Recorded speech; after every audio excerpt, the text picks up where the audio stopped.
আজকে আরও একটা দাবি আদায়ের খবর। এবার শিক্ষকদের উপর পুলিশের লাঠিচার্জ, জলকামান নিক্ষেপ। শাহবাগেই এই ঘটনা। কালবেলার খবর, বিস্তারিত পড়ি। রাজধানীর শাহবাগ মোড় অবরোধ করে আন্দোলন করা সুপারিশপ্রাপ্ত সহকারী শিক্ষকদের ছত্রভঙ্গ করে দিয়েছে পুলিশ।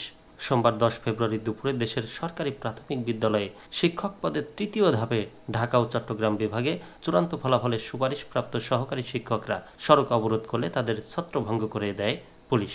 এ সময় পুলিশ আন্দোলনকারীদের উপর লাঠিচার্জ করে তাদের ছত্রভঙ্গ করতে পুলিশ জলকামান ও সাউন্ড গ্রেনেড নিক্ষেপ করে। আন্দোলনকারীরা ছত্রভঙ্গ হয়ে যাওয়ার পর সীমিত পরিসরে যান চলাচল শুরু হয়। আগে একটা ভিডিওতে বলেছি যে শাহবাগে কোনো আন্দোলন করলে বা দাবি আদায় করলে, অবস্থান কর্মসূচি পালন করলে যান চলাচলে ব্যাঘাত ঘটে। এবং শাহবাগ এমন একটা জায়গা, যেই জায়গায় জ্যাম পড়লে এমনিতেই যদি কোনো দাবি আদায় না থাকে, কোনো কর্মসূচি না থাকে, এমনিতেই 1.5-2 ঘন্টা এক একটা জ্যাম পার করতে সময় লাগে।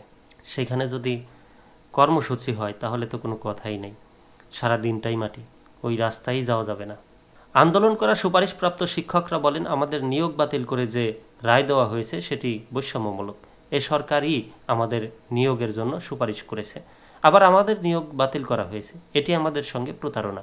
আমরা চাই দ্রুত যেন এ রায় বাতিল করে আমাদের নিয়োগ চূড়ান্ত করা হয়। সাব্বির সাদেক নামের এক আন্দোলনকারী বলেন, যতক্ষণ পর্যন্ত দাবি আদায় না হবে ততক্ষণ পর্যন্ত এখান থেকে সরব না।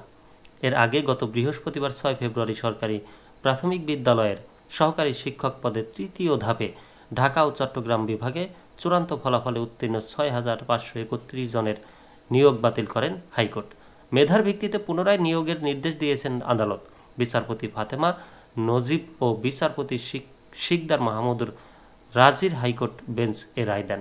তারও আগে গত বছরের 19 নভেম্বর সরকারি প্রাথমিক বিদ্যালয়ের সহকারী শিক্ষক পদে তৃতীয় ধাপে ঢাকা ও চট্টগ্রাম বিভাগে চূড়ান্ত ফলাফলে উত্তীর্ণ 6,531 জনের নিয়োগের কার্যক্রম 6 মাসের জন্য স্থগিত করেন হাইকোর্ট।